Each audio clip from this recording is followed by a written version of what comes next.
Bonjour à tous, Question Maison est aujourd'hui en compagnie d'Alix Delclos, elle est décoratrice. Elle nous a écrit pour nous proposer de nous ouvrir sa maison et nous voici aujourd'hui à Colombes. Les anciennes écuries sont aujourd'hui méconnaissables. L'extérieur a un petit air de cottage anglais. Quant à l'intérieur, vous le découvrirez juste après notre sommaire. Nous décrypterons la tendance qui réhabilite l'art modeste dans nos petits intérieurs. Le dossier de la semaine vous apprendra à réaliser du compost qui embellira le jardin. Raoul Bermudez est un artiste barcelonais qui fait de la récupération un art véritable et ludique. L'architecte d'intérieur, Anne Geisdorfer, nous ouvrira les portes de son appartement parisien. Le SOS Maison aidera Lucille qui voudrait agrandir son séjour en diminuant le couloir.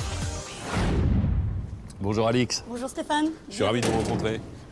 Bienvenue à la maison. Merci de nous accueillir ici. Alors, ce sont d'anciennes écuries, c'est ce que j'ai dit dans le sommaire. Tout à fait. Qui date de quelle époque à peu près? Fin du 19e. Fin du 19e. Et ça a été transformé en habitation à quelle période? 50 ans plus tard à peu près. 50 ans plus tard. Ouais. Quand vous êtes arrivé, c'était déjà une habitation? C'était une habitation et avant ça, c'était un boucher. Qui était toujours la même famille d'ailleurs. Donc avec tout le commerce qui était sur la rue? Exactement. D'accord. Qu'est-ce qui vous a séduit dans cette maison? Le côté un petit peu cottage anglais, le côté cottage anglais, vous l'avez les accentué pavés. avec les volets. Ici, ça a été repeint, ça, non? Tout à fait. Et j'ai été assez pointilleuse sur la couleur des volets. Ce que je voulais vraiment, c'est ce bleu nuit noir. Ah, c'est un mélange de bleu et de noir, ça? Tout à fait. Qui représente vraiment la couleur des volets, des volets anglais, voilà, des cottages. Alors là, on est vraiment dans le typique, hein. Les murs de briques, les volets, la petite cour pavée, tout ça, c'est d'époque, ça n'a pas été Tout ça, c'est modifié. d'époque, tout à fait. C'était pour laver les chevaux, donc il sortait les chevaux ici, il les lavait. Et puis il y a le jardin. Ça, quand on est aux portes de Paris, d'avoir un jardin, c'est un luxe quand même. Tout à fait. C'était pas dans cet état? Non, c'était vraiment la jungle. Donc après, on a mélangé un petit peu vraie herbe et synthétique Oui. pour pouvoir avoir quelque chose d'assez uniforme. C'est déjà bien fleuri, hein. Alors je vois qu'il y a eu des gros travaux effectués. Là, la baie vitrée, ça n'existait pas? Non, alors il y avait une porte un tout petit peu plus petite et Oui. nous l'avons agrandie, effectivement. Pour tous les travaux, je sais que vous êtes décoratrice, mais Oui. pour tous les travaux que vous avez effectués dans la maison, est-ce que vous êtes fait aider d'un architecte ou pas du tout? Non, nous avons tout fait nous-mêmes. Ah oui. À notre grand plaisir, le faisant toujours pour les autres et pour nos clients, on était contents enfin de pouvoir le faire pour nous. C'est la première fois que vous vous lanciez dans une telle aventure? Exactement. Ça a pris combien de temps pour réaliser les travaux? 8 mois de travaux.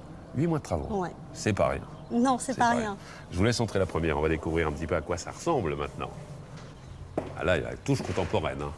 Oui, tout à fait. Nous avons essayé de faire le plus contemporain, tout en mélangeant un petit peu quand même les styles aussi. On ne va pas tout détailler tout de suite, vous nous parlerez tout à l'heure de la configuration qu'avait la maison lors de l'acquisition, les travaux que vous avez réalisés ici, les bonnes et les mauvaises surprises que vous avez rencontrées durant le chantier.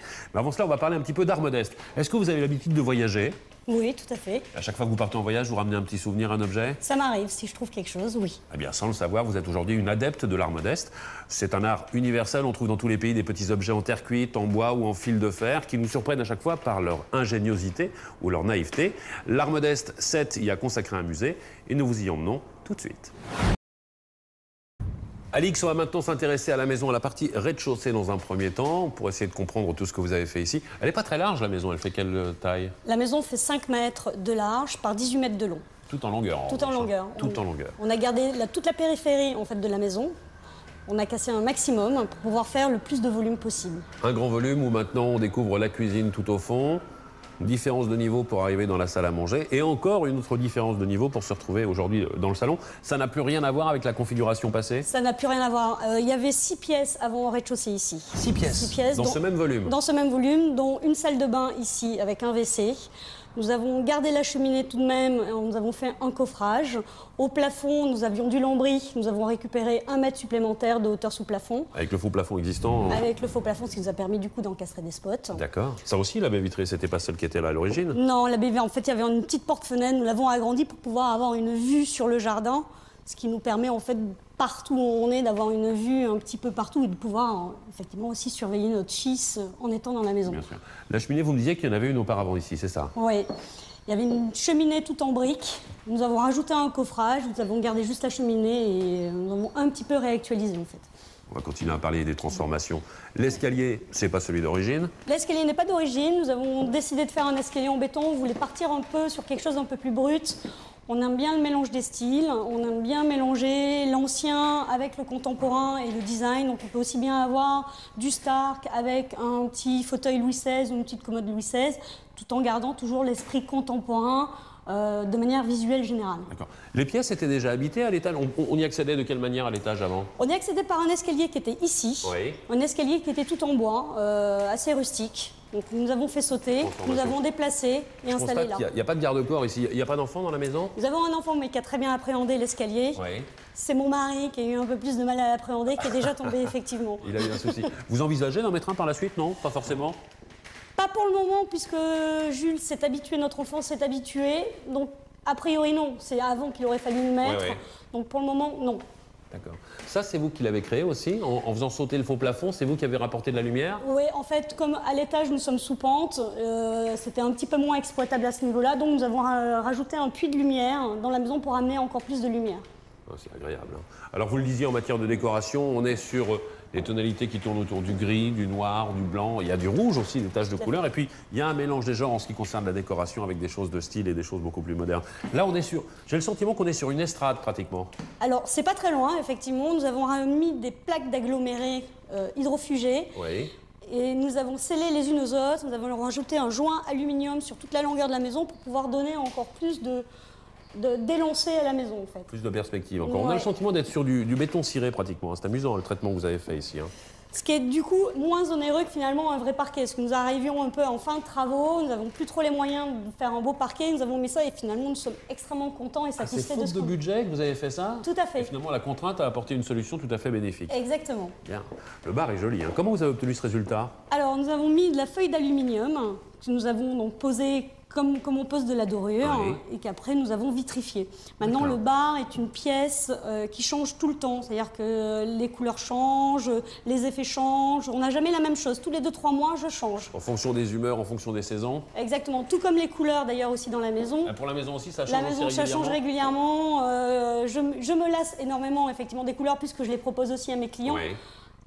Il y a un moment que j'ai moi aussi envie de changer. C'est un Donc je change tout le laboratoire temps. ici, en même temps, vous essayez. C'est aussi, effectivement, exactement. Alors là, l'évier, toutes les parties haut avec l'évier, la machine à laver la vaisselle à côté. Là, la bonne idée, c'est l'îlot central. Ça fait partie de votre façon de vivre aussi, cet îlot central, Ouais. pour que tout le monde puisse tourner autour? Ouais, on aime bien recevoir. D'ailleurs, nous avons conçu la maison pour recevoir. Ouais. Et on sait que quand on fait des pots, ça se passe toujours dans la cuisine. Donc nous avons préparé fait un îlot on central tourne. pour pouvoir tourner autour. Exactement. Voilà les vestiges de l'ancienne boucherie. Vous l'avez conservé, ça? C'est la porte de chambre froide? Voilà, nous avons conservé la porte de la chambre froide. Il y a encore un frigo derrière? Non, nous avons une buanderie derrière. Pas très loin, mais c'est une buanderie. D'accord. Ce qui nous permet aussi de prolonger aussi un petit peu la cuisine. Pièce technique. Ça aussi, c'est une bonne idée, hein, la peinture à tableau pour pouvoir se servir de pense-bête. Pense-bête, et nous avons poussé le vis jusqu'à le mettre aussi dans les toilettes. Il y a aussi de la peinture à tableau dans les toilettes? Ouais, tout à fait. C'est le livre d'or de la maison en fait. À chaque fois que nous avons des amis, chacun signe. Un an après, ça nous permet effectivement de découvrir des messages que nous avions jamais vus. On cherche toujours un petit peu de lecture lorsqu'on va aux toilettes, et bien là, effectivement, Il y a on plus est besoin. gâté. Oh, là, puis la boule à facettes dans les toilettes, dites-moi, vous n'avez pas fait les choses à moitié. Hein. Voilà. Ah, c'est une pièce bien agréable. On ira visiter l'étage d'ici quelques instants. Avant cela, je vous propose de retourner dans le jardin pour parler de compost. Vous savez qu'avec le compost, on peut fertiliser le sol et obtenir des fruits, des légumes et des fleurs de grande qualité qui ne demandent rien d'autre que de l'énergie. On peut recycler tout simplement les déchets organiques qui constituent un tiers de nos poubelles, recycler également les déchets du jardin pour obtenir un véritable engrais naturel qui va complètement métamorphoser votre jardin. Regardez. Alix, on va maintenant s'intéresser au premier étage de la maison. Est-ce que vous avez entièrement repensé le volume comme c'est le cas pour le rez-de-chaussée? Oui, on est reparti entièrement à zéro. On a tout cassé. Nous avons fait un escalier ici qui permet d'accéder à la chambre d'amis, à la salle de bain, ainsi que la chambre de Jules. D'accord. Et cet accès-là qui nous permet d'accéder à notre chambre et aussi à la chambre de Jules. Ah, il a deux accès possibles. le petit Il y a Jules, deux alors. accès possibles, tout à fait. Il a quel âge, Jules? 2 ans et demi. Il a une bien jolie chambre. Hein. Ça, c'est vous qui l'avez rajouté, la fenêtre de toit? Oui, on a rajouté une fenêtre de toit afin de ramener un maximum de lumière dans la chambre. D'accord. Et vous l'avez positionné volontairement à côté de vous? Tout à fait, oui. Plus de sécurité. Ce qui nous permet aussi de pouvoir accéder sans descendre et monter les escaliers à l'autre partie de la maison. Bien sûr. Quand je parlais de sécurité en même temps, il y a le garde-corps qui a été sécurisé ici. Oui, là, cette fois-ci, on l'a fait. Juste une feuille de plexiglas. Oui, tout à fait. Et votre chambre à côté, là aussi, on est sous les combles? On est sous les combles sur tout l'étage, on est sous les combles. Il y avait suffisamment de lumière dans votre chambre? Non, pas suffisamment, et c'est pour ça que nous avons aussi rajouté une fenêtre de toit. Même si on avait un chien assis, ça suffisait pas. Donc ça, c'est une chambre où on passe aussi pas mal de temps, puisque j'ai aussi mon bureau là. Donc on s'est fait un petit coin un peu cosy, en mettant aussi la cheminée au bioéthanol, le bureau, le petit coin un petit peu sympa, le petit salon. Et là, juste derrière moi, c'est quoi? C'est le dressing? Là, c'est le dressing, tout à fait. D'accord. Bien optimisé. Je vous propose maintenant de faire la connaissance d'un jeune artiste barcelonais, il s'appelle Raúl Bermúdez, et depuis 12 ans, il crée des meubles pour des intérieurs ou des jardins avec des matériaux qu'il ramasse au cours de ses promenades. Pour lui, le recyclage n'a pas de limite, alors nous sommes montés à l'arrière de son scooter, nous l'avons suivi dans sa quête et découvert son travail. Alix, on continue à s'intéresser au premier étage et avec ce couloir, on n'a pas le sentiment d'avoir affaire à un couloir interminable comme c'est en bas le cas. On a le sentiment effectivement qu'il y a beaucoup de longueur. Ici, c'est cassé. Oui, c'est cette bande noire en fait qui a permis de casser ce côté longiligne de ce mur. On l'a fait en noir, ce qui fait un peu un rappel des portes qui sont aussi noires, sans qu'on ait un peu l'effet d'optique d'avoir une porte supplémentaire. Ça continue au plafond, ça reprend de l'autre côté. Exactement. Nous avons mis des cadres sur tout le long du mur, ce qui nous a permis aussi de donner un autre esprit au couloir. Finalement, un couloir, c'est bête. Les photos de famille, les photos de vacances, les photos des copains, des amis. Exactement. Alors, on a visité la chambre de Jules tout à l'heure. Là, c'est la salle de bain. C'est la salle de bain commune à toute la famille. Oui, tout à fait. Nous avons mis donc du parquet, du bois vingué en lamelles. Les murs, c'est pareil, ça change tout le temps. Donc, ces 3-4 dernières années, ça a dû changer 5 ou 6 fois. Ça a été rose, ça a été vert, ça a changé de blanc. Couleur. Tout à fait. C'est une maladie chez vous, ça. Je change tout le temps, Dès que ça me incroyable. prend, je change la couleur. Je fais mes mélanges. Alors, vous allez me parler justement des différentes couleurs qu'a connues la chambre à côté. Ça, c'est la chambre d'amis, celle-ci. Celle-ci, c'est la chambre d'amis.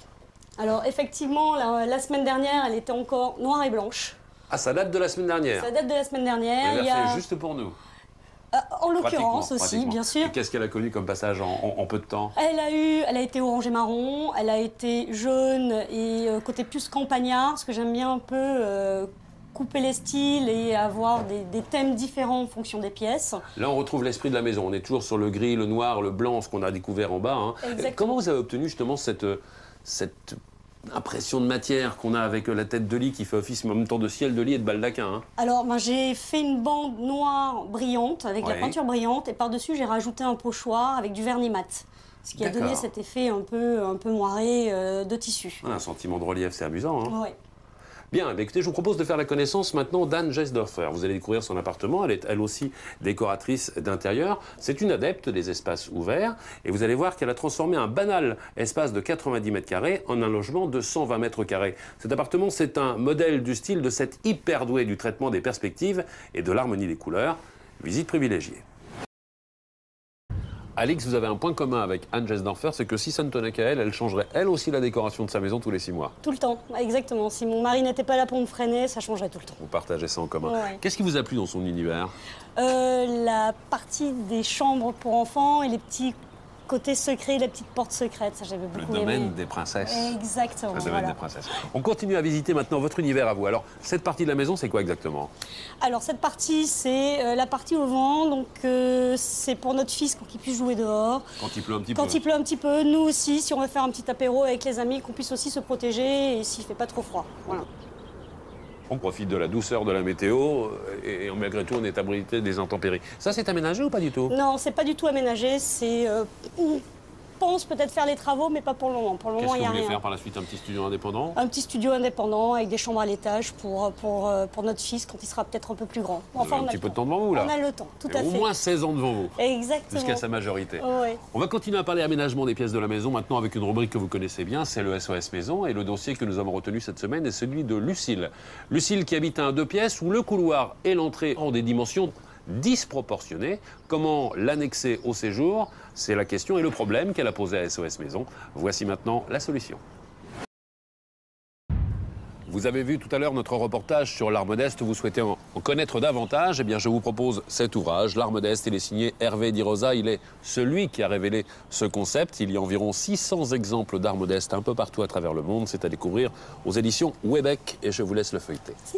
Nous parlions tout à l'heure de compost. Je vous propose maintenant cet ouvrage, Le nouveau jardin écologique. Comment cultiver son potager, comment aménager ses terrasses, ses balcons, ses jardins. Vous aurez toutes les informations nécessaires dans cet ouvrage chez Rustica Édition. Et puis maintenant, une petite leçon de déco avec cet ouvrage signé du styliste Philippe Model, Changer de décor, plein de réalisations intéressantes. C'est à découvrir aux éditions du Chêne. Pour retrouver toutes les références de ces ouvrages, comme toutes les informations que nous vous donnons dans ce magazine, vous allez faire un tour sur notre site internet, c'est france5.fr, rubrique Questions Maison. Alix, je voulais vous féliciter pour tout le travail que vous avez effectué ici et pour tout le travail que vous devez faire ailleurs aussi, j'imagine. On aura peut-être l'occasion dans le futur de visiter une autre de vos réalisations. Je l'espère. J'espère également. À bientôt, au revoir. À bientôt, au revoir.